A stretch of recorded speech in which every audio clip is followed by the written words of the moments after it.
Jaco is an expert on, and which I've used one of the tools as well.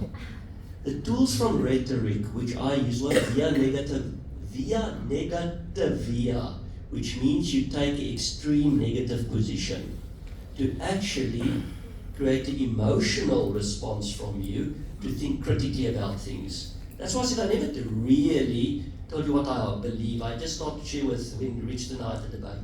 What Jaco did was exactly the same. There wasn't much logic in that little story, but just as important as what I did was he used the tools of rhetoric to actually create an emotional state.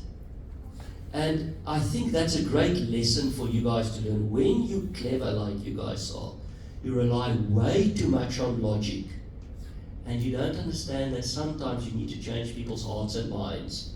And you do that through emotion. Jaco showed you an excellent example of how to do that. To answer his question, is it helpful? Yes, if you want to do it in a different way and create the emotional response. So I have to argue, we both equally clever here, I would say.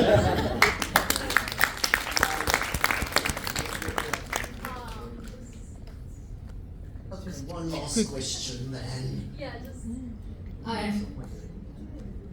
Because you're talking about logic, so I just kind of like think, because in the beginning you said that digital transformation is a hogwash, and then later you kind of like, well, there's a logical fallacy in philosophy that calls like moving the goalpost. So you kind of move the goalpost between like, oh, digital transformation is a hogwash, it means that it's nonsense, and then you said that later on your claim is like, oh, it's very difficult to do. That's like very different claim.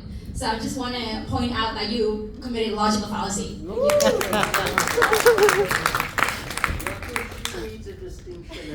Well done. Hello, Mr. Langerman. On behalf of the University of Manchester, I would like to thank you for the good presentation and insightful presentation.